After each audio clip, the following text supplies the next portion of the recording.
Hello everyone. मैं आशा करता हूँ कि आप बहुत अच्छे होंगे। आज हम क्वेश्चन डिस्कस करेंगे जो भी थर्मोडायनेमिक चैप्टर से ग्राफ बेसिस पर पूछे गए हैं। और ये सब क्वेश्चन प्रीवियस ईयर एग्जाम्स में पूछे गए हैं, चाहे वो यूपी पीसी से हो, टीजीटी पीजीटी सब एग्जाम में, या फिर नीट। ये एग्जाम में अगर आप क्लास 11th में हो, या फिर नीट की प्रिपरेशन कर रहे हो, जेई की प्रिपरेशन कर रहे हो, या फिर टीजीटी या पीजीटी की प्रिपरेशन कर रहे हो, उसमें ये क्वेश्चन आपको काफी ज्यादा हेल्प करेंगे।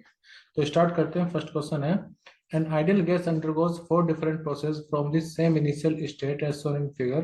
The processes are adiabatic, isothermal, isobaric and isochoric. ये चार प्रोसेस दिए हुए हैं। The curve which represent the adiabatic process is, यानी कि हमें इन चारों में से ये पहचानना है कि एडियाबेटिक कर्व कौन से होते हैं। तो पहले मैं आपको इन प्रोसेस का मतलब बता देता हूँ, थोड़ा हम डिटेल में डिस्कस करेंगे। तो एडियाबेटिक प्रोसेस कौन होते हैं? एडियाबेटिक प्रोसेस ये वो प्रोसेस होते हैं जिसमें एक्सचेंज ऑफ हीट जीरो, यानी कि कोई भी हीट का एक्सचेंज नहीं होगा, तो डेल्टा क्यू जीरो। फिर है आइसोथर्मल। आइसोथर्मल वो प्रोसेस होते हैं जिसमें टेम्परेचर डिफरेंस जीरो, यानी कि टेम्परेचर कांस्टेंट रहेगा। फिर आइसोबैरिक। आइसोबैरिक में प्रेशर जो है वो सेम रहता है, तो डेल्टा पी जीरो। और आइसोकोरिक। आइसोकोरिक में वॉल्यूम चेंज जो होगा वो जीरो रहेगा।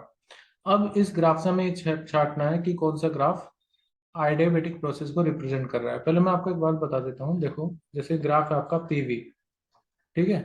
अगर मैं ग्राफ को ऐसे बना दूं, तो यहाँ पर देखो, इस ग्राफ में जब मैंने बनाया है, तो ये क्या, प्रेशर सेम है यहाँ पर, तो प्रेशर क्या है, सेम। अब इस ग्राफ में ऐसा देखो, ये 4 पॉइंट है ना, तो 4 पॉइंट किसको रिप्रेजेंट कर रहा होगा, जिसका प्रेशर सेम है, यानी कि आइसो बैरिक। मैं आपको सबका मतलब बताऊंगा, फिर हम करेक्ट आंसर पे चलेंगे। अब अगर ग्राफ को मैं मान लीजिए ऐसे प्लॉट कर दे, तो यहाँ से ऐसे ऊपर की तरफ या ऊपर से नीचे की तरफ, तो यहाँ पर देखो वॉल्यूम सेम है, वॉल्यूम सेम है। इसका मतलब यहाँ पर जो फर्स्ट है, ये वाला ग्राफ ये सेम वॉल्यूम को रिप्रेजेंट कर रहा है, यानी कि फर्स्ट जो हो जाएगा वो कौन सा हो जाएगा, आइसो कोहरिक।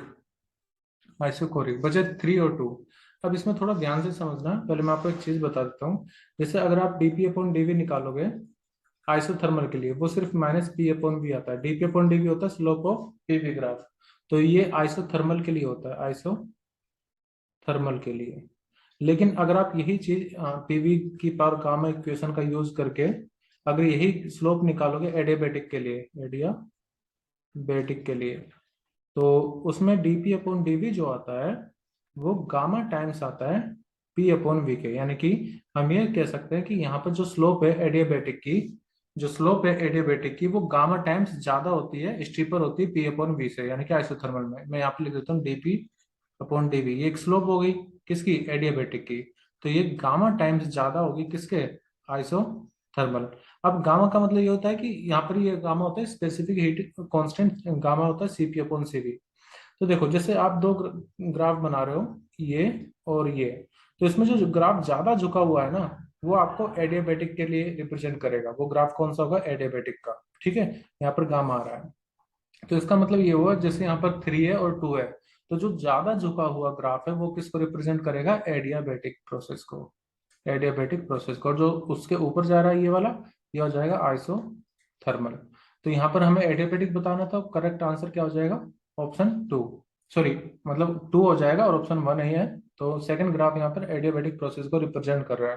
ये चीज मैं आपको फिर से बता देता हूँ, क्योंकि हम आगे क्वेश्चन में भी इस कंसेप्ट का इस्तेमाल करेंगे। कंसेप्ट ये है कि जो स्लोप होगा एडियाबेटिक का, वो गामा टाइम्स होगा स्लोप ऑफ आइसोथर्मल। यहाँ पर डीपी अपॉन डीवी आप आइसोथर्मल भी लिख सकते हो। मैं दोबारा लिख देता हूँ, डीपी अपॉन डीवी, ये स्लोप हो गया किसका, एडियाबेटिक का। ये गामा टाइम्स होगा dp upon dv of isothermal. ध्यान रहे, एडियाबेटिक का कर्व गामा टाइम्स ज्यादा होगा आइसोथर्मल के। गामा मतलब स्पेसिफिक हीट रेशियो, तो ये ज्यादा झुका होगा, इस तरह से जाएगा ये, ठीक है। अब नेक्स्ट क्वेश्चन पर आते हैं। ये क्वेश्चन देखिए, सब क्वेश्चन इसी कंसेप्ट पर बेसिस, इसलिए मैंने सारे क्वेश्चंस एक साथ ऐड कर दिए हैं। A given mass of gas expand from a state A to B by, ये आपके 3 पाथ हैं।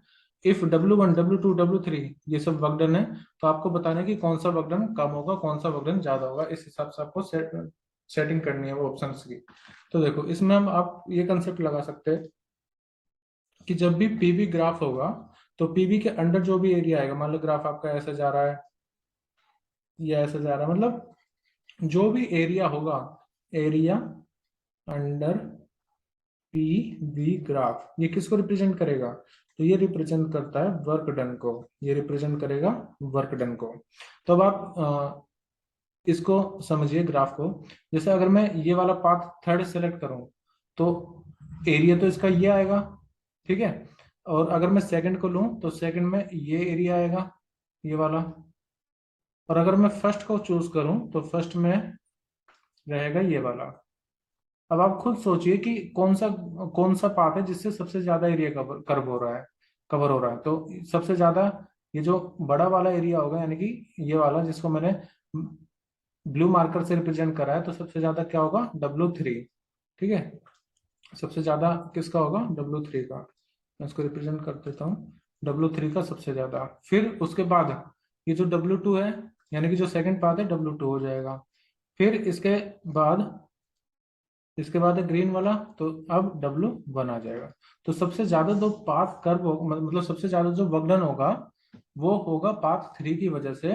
यानी कि हम एरिया देख करके ये चीज पता लगा रहे हैं, जिसका एरिया सबसे ज्यादा उसका वर्क डन भी सबसे ज्यादा, ठीक है। तो अब W3 सबसे ज्यादा किस ऑप्शन में? W3, फिर W2, W1, ठीक है। तो ऐसा सेकंड बी ऑप्शन में है, तो हमारा बी ऑप्शन करेक्ट हो जाएगा। देख लीजिए एक बार फिर से, W3 सबसे ज्यादा, फिर उससे कम W2, फिर सबसे कम W1।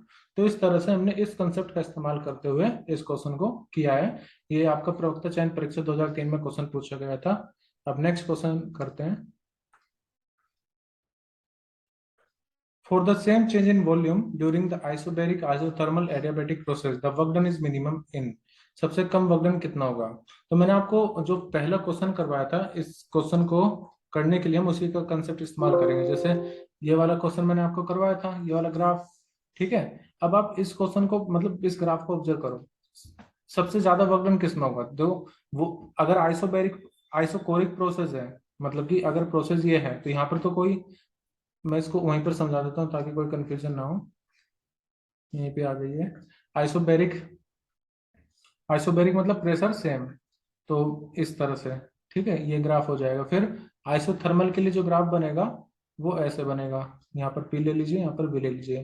फिर एडियाबेटिक के लिए जो भी आइसोथर्मल होगा उससे ज्यादा झुका दीजिए, उसको ज्यादा स्टीपर बना दीजिए, ठीक है।